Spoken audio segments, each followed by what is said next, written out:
로마서 4장 13절에서 5장 5절까지만 봅니다.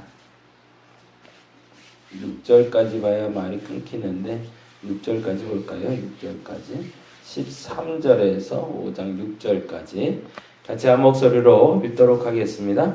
아브라함이나 그 후손에게 세상의 상속자가 되리라고 하신 언약은 율법으로 말미암은 것이 아니요 오직 믿음의 의로 말미암은 것이니라. 만일 율법에 속한 자들이 상속자이면 믿음은 헛것이 되고 약속은 파기되었느니라. 율법은 진노를 이루게 하나니 율법이 없는 곳에는 범법도 없느니라. 그러므로 상속자가 되는 그것이 은혜에 속하기 위하여 믿음으로 되나니 이는 그 약속을 그 모든 후손에게 굳게 하려 하심이라. 율법에 속한 자에게 뿐만 아니라 아브라함의 믿음에 속한 자에게도 그러하니 아브라함은 우리 모든 사람의 조상이라. 기록된 바 내가 너를 많은 민족의 조상으로 세웠다 하심과 같으니 그가 믿은 바 하나님은 죽은 자를 살리시며 없는 것을 있는 것으로 부르시는 이시니라. 아브라함이 바랄 수 없는 중에 바라고 이뤘으니 이는 내 후손이 이 같으리라 하신 말씀대로 많은 민족의 조상이 되게 하려 하심이라. 그가 백세나 되어 자기 몸에 죽은 것 같고 사라의 태가 죽은 것 같음을 알고도 믿음이 약하여지지 아니하고 믿음이 없어 하나님의 약속을 의심하지 않고 믿음으로 견고하여져서 하나님께 영광을 돌리며 약속하신 그것을 또한 능히 이루실 줄을 확신하였으니 그것이 그에게 의로 여겨졌느니라. 그에게 의로 여겨졌다 기록된 것은 아브라함만 위한 것이 아니요 의로 여기심을 받을 우리도 위함이니 곧 예수 우리 주를 죽은 자 가운데서 살리신 이를 믿는 자니라. 예수는 우리가 범죄한 것 때문에 내줌이 되고 또한 우리를 의롭다 하시기 위하여 살아나셨느니라. 그러므로 우리가 믿음으로 의롭다 하심을 받았으니 우리 주 예수 그리스도로 말미암아 하나님과 화평을 누리자. 또한 그로 말미암아 우리가 믿음으로 서 있는 그 이 은혜에 들어감을 얻었으며 하나님의 영광을 바라고 즐거워하느니라. 다만 이뿐 아니라 우리가 환난 중에도 즐거워하나니 이는 환난은 인내를, 인내는 연단을, 연단은 소망을 이루는 줄 알미로라. 우리를 부끄럽게 하지 아니함은 우리에게 주신 성령으로 말미암아 하나님의 사랑이 우리 마음에 부음받음이니 우리가 아직 연약할 때에 기약대로 그리스도께서 경건하지 않은 자를 위하여 죽으셨도다. 아멘. 아멘. 로마서 말씀을 계속 보고 있습니다. 오늘은 어제 말씀과 조금 이어서 한 가지를 조금 더 다시 정리하고 그리고 넘어갔으면 좋겠는데요. 공평함과 똑같음이라는 단어를 어제 말씀드렸어요. 그 말이 이해가 되셨을 거라고 여겨지는데 우리에게 공평하게 주시는 것과 똑같이 주시는 게 있다. 근데 하나님은 우리에게 똑같이 주시지 않고 공평하게 주신다는 말을 표현을 썼습니다. 그 말인 뜻은 이렇게 정리를 해봤으면 좋겠어요. 그러니까 모든 사람에게 100이라는 기준으로 하나님의 은혜를 주신다고 전제할 때 어떤 사람에게는 70이 차 있고 어떤 사람에게 30이 차 있다면 똑같이 주는 건 70이 차 있는 사람도 30이 차 있는 사람도 열을 주는 게 똑같이 주는 겁니다. 그게 똑같이죠. 그러니까 얘는 10만 원이 있고 얘는 20만 원이 있는데 똑같이 준다니까 얘도 만 원, 얘도 만 원 주는 게 똑같이 주는 거예요.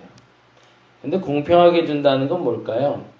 얘가 10만 원 중에 7만 원이 있고 10만 원 중에 3만 원이 있으면 공평하게 준다는 건 얘에겐 3만 원, 얘에게는 7만 원을 주는 겁니다. 그렇게 해야 공평한 거죠. 그러니까 하나님의 공평은 거기에 있습니다. 근데 안타깝게도 사람들이요, 똑같이의 기준으로 자꾸 잣대를 갖다 대는 거예요. 그러니까 어떤 사람은 돈이 많을 수도 있고요. 어떤 사람은 돈이 적을 수도 있고, 어떤 사람은 오랫동안 건강할 수도 있고, 어떤 사람은 오랫동안 아플 수도 있어요. 근데 하나님은 그 모든 것을 하나님이 주신 은혜의 기준으로 다 보고 계시다는 거예요. 돈도 마찬가지, 건강도 마찬가지, 사람들의 관계도 마찬가지, 사랑도 마찬가지. 그래서 그 모든 것에 대한 절대 기준이라는 건 없겠지만 그 모든 것을 합했을 때 100이 되면 저 사람이 사는데 충분하다 여기시기 때문에 더 이상 공급할 필요가 없다라고 여기신다는 겁니다. 근데 사람들은 안타깝게도 어떤 이는 돈이 많고 어떤 이는 건강하기 때문에 건강하지 못한 이는 그 건강을 더 달라고 보채기 시작하는 거고, 돈이 없는 사람은 돈을 어떤 사람과 비교해서 더 달라고 요청하는 경우가 있는 거죠. 그러면 실상 하나님이 내게 물질을 채우실 때와 건강을 회복시킬 때의 그 기준은 우리의 기준과는 분명히 다르다는 겁니다. 우리의 기준에선 이 사람보다 내가 이만큼이 부족하니 나를 이만큼 채워주세요 라고 얘기하고 있지만 그럴 때 하나님 결코 채움이 없다는 거죠. 왜요? 하나님 보시기엔 충분하니까. 근데 반면에 내가 보기에도 넉넉한데 하나님은 자꾸 곱으로 채우실 때가 있습니다.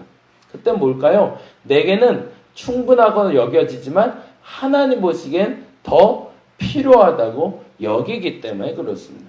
그래서 우리가 소위 말할 때 은혜가 넘치나이다라는 표현을 쓸 때가 그 표현을 쓸 때가 그렇습니다. 근데 또 하나 여기서 팁으로 여겨야 될 것은 그렇게 내가 넉넉함에도 불구하고 공급할 때는 분명 그것에 대한 하나님의 다른 쓰임이 있다는 거죠.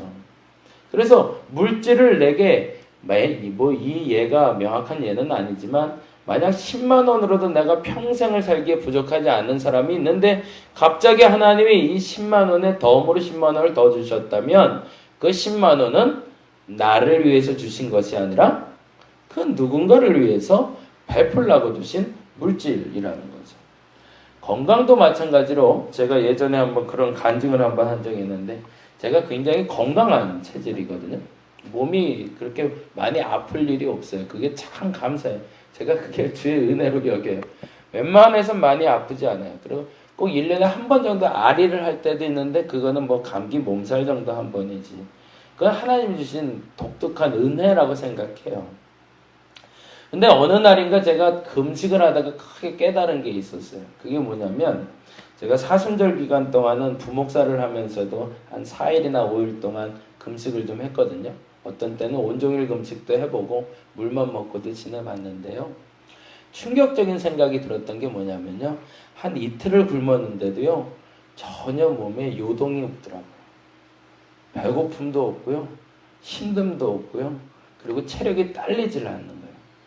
근데 그것이 물론 이제 체력이 좋아서 느낄 수도 있지만 그때 깨달음으로 온 거는 힘이 넘치게 있었구나라는 깨달음이었습니다.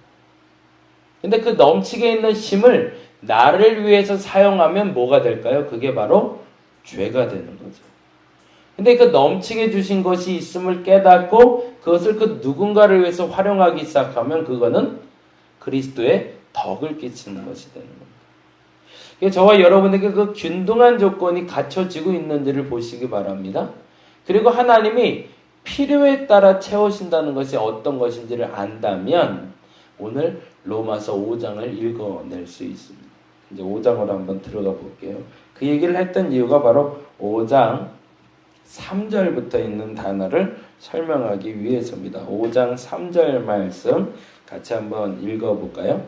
다만 이뿐 아니라 우리가 환난 중에도 즐거워하나니 이는 환난은 인내를. 여기서 이 환난이라는 단어는요.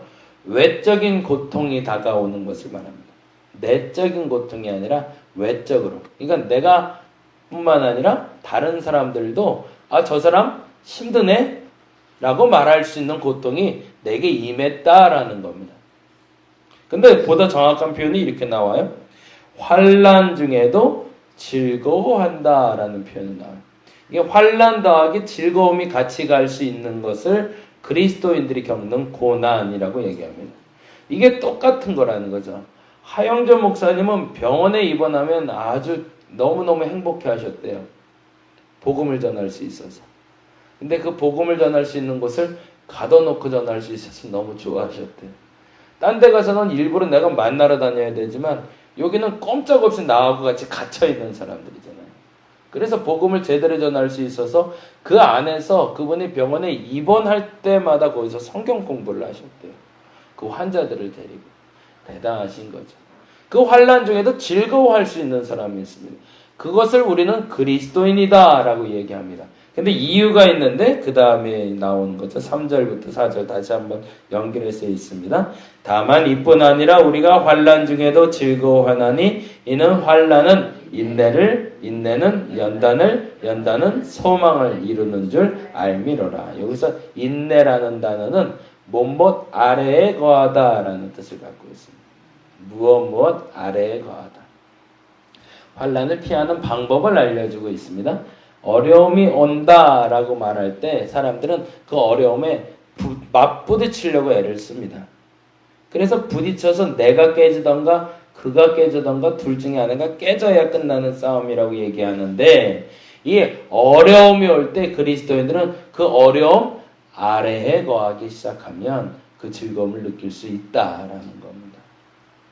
우리가 인내라는 단어를 가지게 될 때 그 기다림은 그와 그 환난과 똑같은 자리에서 막으려면 한없이 맞을 수밖에 없다는 거예요. 좀 더 낮아진 장세로 머물 때 겸손이란 단어로 연결될 수 있겠죠. 그래서 그 인내가 바로 연단을 가져온다고 하는데 이 연단이라는 단어는 훌륭한 성품을 갖게 되다라는 뜻을 갖고 있습니다. 외적으로 다가오는 이 모든 환난에 대해서 내가 조금 아래에 거하기 시작하면 누군가의 말다툼이 자꾸 붙을 때 네가 그렇게 잘났어? 뭐 이렇게 잘났어? 이런 얘기들이 나올 때 내가 한 단계만 밑으로 내려가면 그때 사람들이 인정한다는 거예요. 저의 성품이 훌륭하다는 것을 알게 되더라는 겁니다. 그리고 나서 오는 것을 바로 우리는 소망이라고 이야기합니다. 이 소망은 5절에서 6절에서 연결돼서 볼 수 있는데요. 5절, 6절 같이 한번 읽겠습니다. 소망이 우리를 부끄럽게 하지 아니함은 우리에게 주신 성령으로 말미암아 하나님의 사랑이 우리 마음에 부은 바 됨이니 우리가 아직 연약할 때에 기약대로 그리스도께서 경건하지 않은 자를 위하여 죽으셨도다. 이미 이루어 놓으신 일이라는 뜻입니다. 우리가 이 소망을 갖는다라는 단어는 사실은 이 환난에 우리가 영향받지 않는다라는 것을 알고 당하고 있기 때문입니다.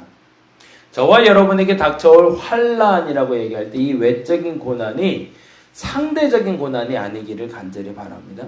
그래서 아까 조금 길게 설명을 했는데요.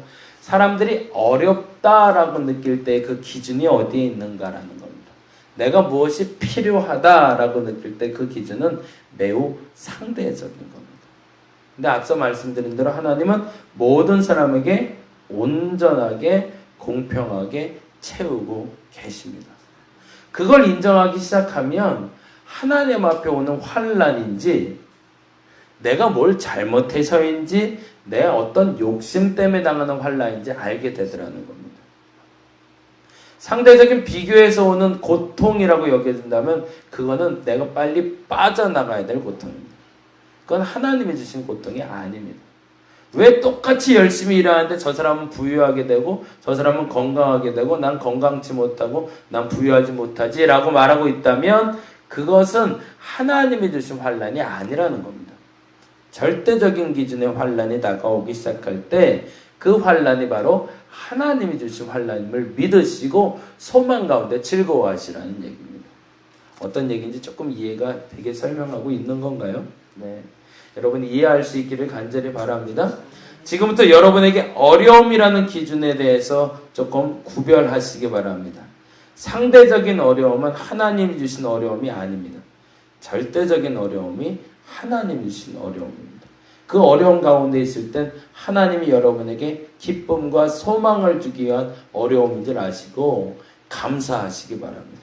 그러나 상대적인 어려움이 올 땐 그 상대적인 평가의 기준, 남의 눈에 있는 들보를 빼거나 내 눈에 있는 가시를 빼려고 먼저 준비하는 자가 될 수 있도록 여러분의 눈을 먼저 조심할 수 있는 저와 여러분이 되기를 간절히 바랍니다.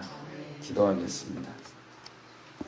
환난을 말할 때, 어려움을 말할 때 그 어려움의 기준을 알게 하여 주시옵소서. 상대적인 어려움은 하나님이 주신 어려움이 아닙니다. 누구보다 건강하지 못하고 누구보다 부유하지 못하고 어떤 사람보다 잘 살지 못하고 내가 해코지 당하고 있고 라고 여겨지는 그런 상대적인 기준은 하나님이 해결할 기준이 아닙니다. 그건 내가 해결해야 될 문제입니다.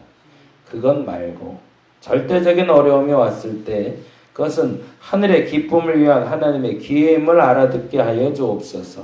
그래서 환난 중에 인내하게 하시고 인내 중에 연단하게 하여 주옵시고 연단 중에 소망을 갖게 하여 주시옵소서.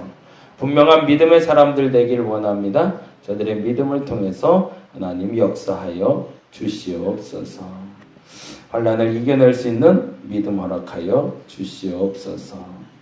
우리 민지에게 닥쳐오는 모든 일들도 잘 감당할 수 있는 믿음 허락하여 주시옵소서. 감사합니다. 고마우신 예수님 이름으로 기도드렸습니다. 다 같이 기도하고 돌아가도록 하겠습니다.